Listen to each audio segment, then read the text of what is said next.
Sir आजम साहब, बहुत बहुत शुक्रिया आपका, चौधरी साहब, कीमती वक्त के लिए आपके। ये बताइए, ये हत्क इज्जत का जो बिल है सर, आप समझते हैं कि सहाफती बरादरी अपनी आवाज़ उठा के, एहतजाज करके अपनी अपनी आज़ादी इज़हार राय और फ्रीडम ऑफ स्पीच को बचा पाएगी चौधरी साहब करंट सिनारियों में? जी शुक्रिया। देखें, इस वक्त पूरे पाकिस्तान के अंदर सहाफियों के ऊपर बहुत मुश्किल टाइम है। ये अभी शहजादा जुल्फकार साहब आपसे बात कर रहे थे, अब बलूचिस्तान से ताल्लुक रखते हैं। ये देखिए, कोयटा प्रेस क्लब को बंद कर दिया गया। अब पंजाब के अंदर हत्क इज्जत का जो कानून यहाँ पे नाफज किया गया, उसके अंदर सहाफियों को बिल्कुल एतमाद में नहीं लिया गया, ना सहाफी तंजीमों को एतमाद में लिया गया है, ना मीडिया मालकान को। और उस बिल के अंदर इतनी सख्त शराइत है कि अगर उसको गौर से बंदा देख ले तो उसके बाद बंदे का दिल चाहता है कि वो जर्नलिज्म का प्रोफेशन छोड़ दे, क्योंकि उसमें आप कोई भी बात करेंगे तो वो हत्क इज्जत के उसके जुमरे में आ जाती है। जिसकी जब ये केस शुरू किया जाएगा एक ट्रिब्यूनल बना के, तो उसमें बाउंड किया गया है कि 180 दिन के अंदर अंदर ट्रिब्यूनल ने उस केस को उसकी फाइंडिंग देने, फैसला देना है। और उस फैसले के बाद जो उस पर इम्प्लीमेंट करवाया जाना है, 30 लाख रुपए से उसका जुर्माना शुरू होता है, वो 3 करोड़ तक जा सकता है।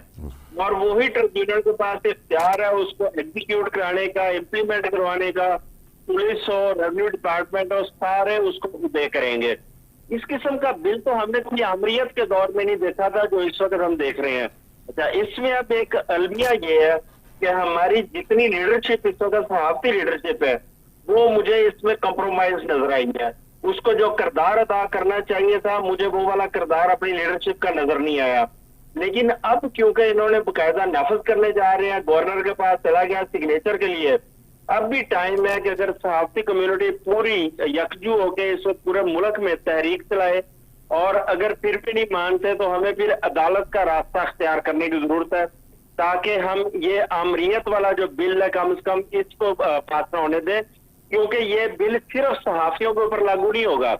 इस बिल को अगर आप गौर पढ़ेंगे, ये पाकिस्तान के हर शहरी के ऊपर लागू हो जाएगा, चाहे कोई मोबाइल फोन यूज कर रहा है, कोई इंटरनेट की कोई एप्लीकेशन यूज कर रहा है, हर बंदा उस जुमरे के अंदर इसको पकड़ा जाएगा।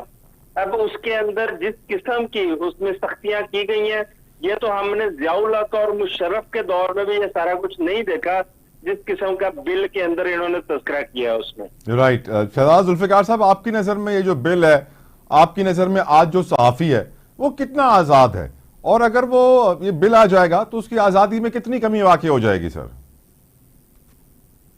जतोई साहब, ये बताएं कि आजादी है।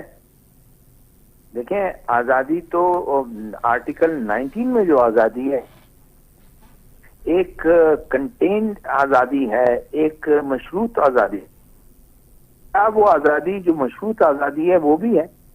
तो ये बिल लाना असल में, देखें, हम थोड़ा सा उसको ये भी हम देख लें कि ये तमाम व्यू लागन और आपके पॉडकास्ट वाले, ये उनके लिए उन्होंने किया है। हम पहले भी इस तरीके से जो पीटीआई की हुकूमत थी, उस वक्त मैं प्रेसिडेंट था तो हमने उस वक्त भी उनको कहा कि फेक न्यूज कौन सा प्रोफेशनल जर्नलिस्ट है जो फेक न्यूज को प्रोवाइड कराएगा, जो प्रमोट करेगा, जो उसको आगे लेके आएगा।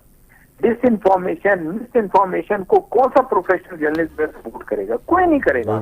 लेकिन अगर हुकूमत हमेशा हुकूमत ये करती है, अपोजिशन चाहे उसमें सच लिखे, साफियों को वो अपने अपोजिशन गिरदानती है, पॉलिटिकल वो जरूर है वो करेगी। तो हम समझते साहब ने बहुत ही वैलिड बात की, तो बैठना चाहिए था। दुनिया में यही होता है, ये प्रैक्टिस है कि ये डेमोक्रेसी की बात कर रहा हूँ।